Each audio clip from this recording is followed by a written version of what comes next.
અઢી માસના જેલવાસ બાદ આજે ચૈતર વસાવાની જેલમાંથી મુક્તિ થઈ છે। વહેલી સવારથી જ તેઓ વડોદરા સેન્ટ્રલ જેલથી નીકળી ડભોઈ તિલકવાડા અને હવે જે મૂળી જે ચોકડી છે ત્યાં પહોંચ્યા છે। સીધા ચૈતરભાઈ સાથે વાત કરીશું। શું કહેશો ચૈતરભાઈ, અઢી મહિનાનો જેલવાસ હતો ને ત્યારબાદ આજે જેલ મુક્તિ, પ્રથમ કેવી પ્રતિક્રિયા?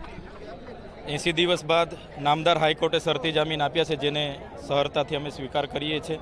અને આજે હું મારા મસ્ત વિસ્તારમાં તો પ્રવેશ નથી કર્યો, પણ એના બોર્ડર પર આવ્યો છું, તો લોકો મને મળવા માટે ઘણી સંખ્યામાં આવ્યા છે। તો આ જ લોકોનો પ્રેમ, આ જ લોકોનો લાગણી, એમનો સહકાર, એ જ મારો જુસ્સો છે।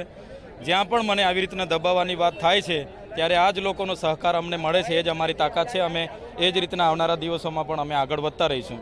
એક વર્ષ સુધી તમારે જ મત વિસ્તારમાં પ્રવેશ નથી કરવાનો, કયા પ્રકારે લોકોના કાર્યોને આગળ દબાવશો? કારણ કે શરૂઆતથી જ તમે જે આદિવાસી સમાજ છે, જે લોકો છે, એમનો અવાજ બન્યા છો। ડેડિયાપાડા એ મારું ઘર, મારું પરિવાર, મારું વતન છે અને મારો મત વિસ્તાર એ મારો પરિવાર છે। ત્યારે ત્યાં નહીં જવાની શરતે મને જામીન આપ્યા છે, પણ મને ન્યાય પ્રણાલિકા પર પૂરો ભરોસો છે। વકીલોની સલાહ લઈશું અને આવનારા દિવસોમાં એ શરત પરથી અમને જવા દે એ પ્રકારે નામદાર હાઈકોર્ટ અને સુપ્રીમ કોર્ટમાં અમે અપીલ કરીશું। આગામી સમયમાં સ્થાનિક સ્વરાજની ચૂંટણી પર આવી રહી છે, કયા પ્રકારની રણનીતિ રહેશે હવે તમારી? ગુજરાતમાં જે રીતે તાલુકા, જિલ્લા અને નગરપાલિકા, મહાનગરપાલિકામાં મળીને 9000 જેટલી બેઠકો છે, અમે પણ પ્રયાસો કરીશું કે તમામ બેઠકો પર આમ આદમી પાર્ટીના મજબૂત ઉમેદવાર રહેશે અને તમામ બેઠકો જીતવા અમારે સક્ષમ ટીમ ઉતારીને અમે જીતવાના પ્રયાસ કરીશું। તમે હમણાં વાત કરી કે જે રીતે ભરૂચમાંથી તો મોટા માથાઓના નામ નીકળ્યા છે, નર્મદામાંથી તો તૈયારી છે, કયા એવા મોટા માથાઓ છે કે જે નર્મદામાંથી નીકળી શકે છે? મનરેગા કૌભાંડમાં આવનારા દિવસો અમે અરજી આપી જ છે। મારી અરજી છેલ્લા 3 મહિનાથી ત્યાં છે। જે પણ લોકો જવાબદાર હશે કયા નામ કહી દો ને હવે ખાલી થોડા દિવસ તમે થોપશો, અઠવાડિયા બાદ આપોઆપ એ બહાર આવી જશે। મારો છેલ્લો સવાલ હવે એ રહેશે કે ખાસ કરીને વાત કરીએ તો હવે જેલમાંથી અઢી મહિના બાદ બહાર આવ્યા છો, પરિવારને પણ મળ્યા, ભાવુક પણ થયા, ઘણા બધા દ્રશ્યો જોવા મળ્યા છે। હવે ખાસ કરીને આગામી શું રણનીતિ રહેશે, કયા પ્રકારનું આયોજન રહેશે? કારણ કે જોઈએ તો છેલ્લા અઢી મહિનાથી જનતાનો પણ જે ભરોસો હતો, જે વિશ્વાસ હતો, તે તમે જીત્યા છો। હાલમાં તો મારા મત વિસ્તારમાં જવાની પરવાનગી નથી, તો નંબરો મારા ચાલુ છે।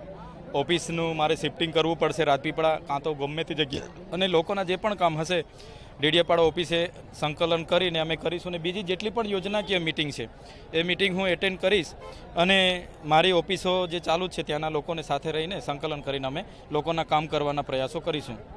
છેલ્લો સવાલ છે મારો, જે રીતે આપણે જોયું અગાઉ પણ કે આ રીતે કોઈ પણ વિરોધ પક્ષમાં હોય એને દબાવી પ્રયાસ કરવામાં આવે છે અને ત્યારબાદ પછી ભાજપમાં પણ જતા રહેશે, તમારું કયા પ્રકારનું સ્ટેન્ડ રહેશે આ કિસ્સાની? ખાસ કરીને તમે જોયું હશે, આગળ પણ લોકસભાની ચૂંટણી હતી ને અમને ખોટી રીતે જેલમાં નાખી દેવામાં આવ્યા હતા, હમણાં પણ અમને નાખી દેવામાં આવ્યા છે।